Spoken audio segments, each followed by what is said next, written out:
Wow, so I've had quite the time trying to figure out what Samsung's doing on their new Neo QLED TVs. And this QN85 that I've been watching for the last few days, as well as the QN90A that I've had for a couple weeks now, I think I've got it figured out. So I'm going to review the QN85A, how it differs from the Q90A, and is it worth it for you to get one or the other, or maybe neither? Maybe I'll offer some alternatives to these TVs. Let's get it.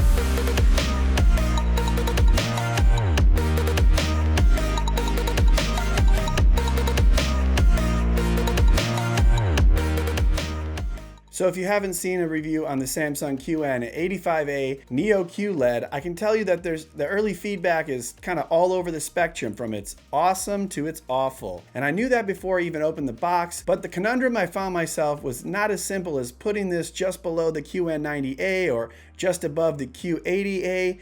It's a bit complicated, and I think explaining this out and what alternatives to look for over the year could really help you on finding a good TV. Before I get into that, make sure to subscribe below. I'm grateful for all who have subscribed, and make sure you set the bell to all, because you won't know when the latest review or installation video is uploaded unless you do. And make sure to smash the like button at your convenience, or just do it now. Thanks. So I was happy to have gotten the Samsung QN90A first. I have warmed up to it a little bit since my initial review, though it has some aggressive dimming, and it was pretty similar to the Q90T of 2020. And after seeing how bright that was, and with the assumption that the slightly less expensive 8 series mini LED TV would be pretty close but a better deal, I had to compare them. But before I could, surprise, the Sony A90J Master Series OLED arrived and stunned some folks, including myself. Both of those reviews are out, and I even made an OLED versus QLED comparison, so check those out, because now with those two flagship 4K TVs in the back of my mind, the bar is set quite high for the rest of the 2021 TVs. And now enters the QN85A, which doesn't fit into the traditional Samsung hierarchy. And to make this simple, I'm going to refer to the QN85 as the 85 and the QN90A as the 90.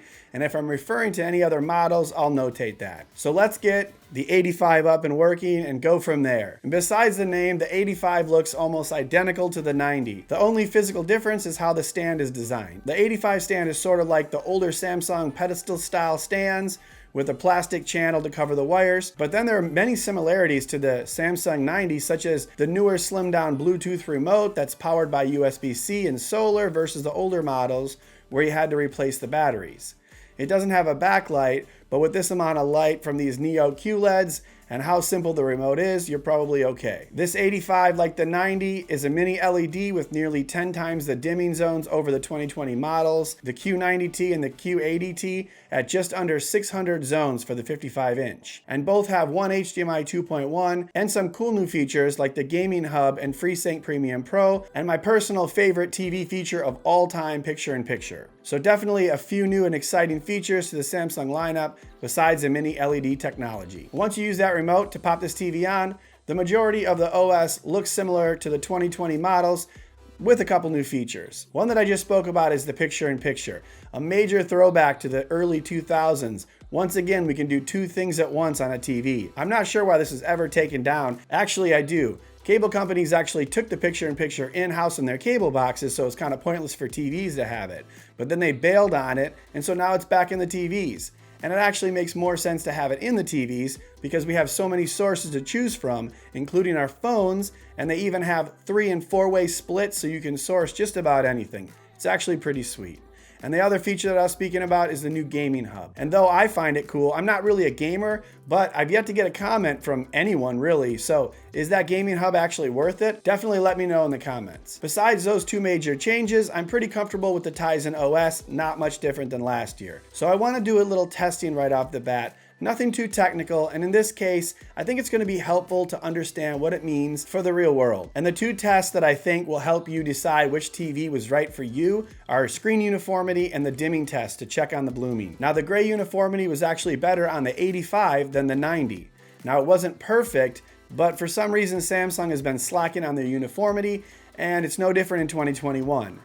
The 90 is pretty bad, the 85 is a little better. On the QN90A, it was actually a little bit darker, but on this 85, it's a little bit more sporadic and a little bit lighter. Now, the blooming, however, is opposite. The 85 has some blooming, it's not great, but for an expensive Samsung QLED, I would have hoped for an improvement with the implementation of mini LED. though the blooming on the TCL R35 last year was also pretty bad. But those tests are just kind of markers for later in the video, so let's check out some real content. So the first thing I turned on was Mad Max Fury Road, and this movie has all kinds of funky scenes. It's pretty intense, and there's nothing like intensity for a TV review, right? Well, not to disappoint, this TV is bright as hell. And I was looking around for a contrast or lack of detail, and to be honest, this TV is pretty solid so far. Its color volume is very beautiful, and I started thinking I was looking at the 90 instead of the 85. So I just played some other content. This time I popped on SportsCenter, was checking highlights while watching highlights. And again, not too much to complain about. I'm starting to really believe that this 85 is comparable to the 90. Gaming the same. Super bright, great detail, solid contrast, and all the gaming features you would need, even though it's just one port at 4K at 120. So I'm happy once again. So short and sweet, it's a winner, right?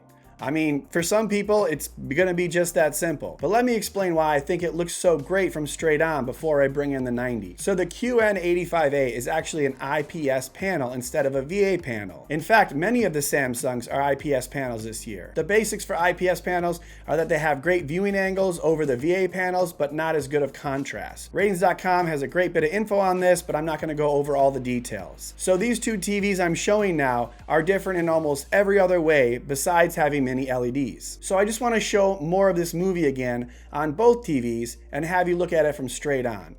Both TVs are in the same movie HDR mode, exact same settings across the board, and to me, there's very little difference in these two TVs. In fact, the 85 looks slightly brighter and punchier than the 90 here. It's interesting. And on the other hand, with the 90 having the VA panel and supposedly better contrast on paper, I'm not really noticing much of a difference straight on. Now, if I move off angle a bit, we have a different story. It becomes a bit more complicated for a few reasons. The IPS panel should have a better viewing angle, but that's not the case. The picture washes out pretty quickly on the 85 when compared to the 90. The blooming on the 85 is also significantly worse, which I think is to be expected with the lack of contrast. On top of the contrast and the blooming differences, the 85 doesn't seem to have the same intense anti-reflective coating. You can see that they took that away because it doesn't have that massive glare across the screen like the 90 does and previous top QLED models. So I'm really thinking that the 85 IPS panel is actually brighter from straight on, at least with these two TVs, because of the anti-reflective coating on the 90 is quite intense, improving the viewing angles, improving the contrast, but it seems to darken the screen, whereas the 85 is just shining straight through. And from that same straight-on view, the contrast of the 85 seems just fine when watching movies and when gaming. I've yet to really see a significant benefit from the increased contrast of the 90 when sitting in front of both of these TVs. But when you move off angle, even just a little bit, the 90 keeps the stronger picture quality, and there's a definite washout in the 85, and the blooming becomes noticeable. So what do? Which TV to buy? It's not gonna be just as simple as saying, get the 85 if you game, or the 90 if you watch movies. I mean, it's sort of like the Sony X900H and the X950H comparison in 2020, but this time both TVs have HDMI 2.1, and the less expensive TV is actually brighter, kind of crazy. So the way to look at these two TVs is something like this. There's a bunch of different kind of content and ways we watch our TVs. We have bright and dark rooms. We have watching it straight on or with a lot of friends at different angles. We have a lot of different sorts of content you'll be watching and playing. So if you're gonna be watching TV in a super bright room or a super dark room, and/or you're going to be watching it from a variety of angles, the Samsung QN90A is going to handle that reflection better in a bright room, or it's going to offer a better viewing experience from different angles, especially with a big TV. If you've ever noticed on a large TV, things like blooming and viewing angles actually get exposed. You'll notice the flaws in the corners of the screen more easily, and you're bound to get some sort of light bouncing off of an 85-inch TV. You'll notice the same kind of benefits with the 90 in a really dark room too. Blooming and black uniformity, which are better on the 90, are more important when trying to get that OLED type look without worrying about the burn-in. So the QN90A, which is super bright with the many bells and whistles, will likely have an overall advantage for most people. But the QN85, on the other hand, is literally the exact same TV for all practical purposes when viewing from straight on. In fact, it looks a little better. It seems a little brighter, it has a little bit more punch to the highlights, and for those who will game full screen or watch full screen HDR or SDR, it's unlikely you'll notice significant blooming unless you're moving off axis or in a really dark room. So I can see why the early reviews are at different ends of the spectrum for this QN85A. I mean, you really have some significant changes in the Samsung TV over previous models, and you have some real world differences in how people watch and play content. And to make it even harder, we still have to see where the prices end up. To be quite honest, both of these TVs are priced pretty high. I would have expected a little more significant improvement on these two TVs for them to start out at $2,000 and $1,600 for 55-inch. We are looking at more or less the same TVs from last year with mini LEDs and maybe a bit more punch over the comparable 2020 models. And for the QN85A compared to the Q80T, the blooming looks a little better from straight on, but a little worse from off angle. And it's not the same VA panel, so it's not the same contrast. And the supposed benefit of a better viewing angle on the IPS is not here due to the lack of the wide angle reflective coating and that blooming. I'd be careful getting the QN85A in a large size or if you have a really wide seating area because the quality falls off pretty fast from the sides. But overall, the QN85A is actually better than I expected. It's a pretty decent TV. If the price is right here in 2021 and you want a super bright and vibrant 4K TV with picture-in-picture, gaming hub, HDMI 2.1, and no worries of burn-in for years to come, the QN85A has a lot to offer, even though I really have to stress that it's pretty damn expensive and there are a lot of TVs yet to see in 2021. I'm thinking the X90J, Hisense Mini LED, TCL new HDMI 2.1 mini LED TVs. Most of those will be less expensive than the Samsung QN85A. So what do you think? Are you going to get one of these mini LED Samsungs? If not, which TV that I mentioned is most interesting? I'm sure a lot of people are going to say the Sony X90J, which will be one of the first TVs I review as soon as it's out, so make sure you check for it. Let me know in the comments. Smash the like button on the way out. Make sure to subscribe, ring the bell, be notified when I upload one of my new review or installation videos. Check it out so you can be the installer.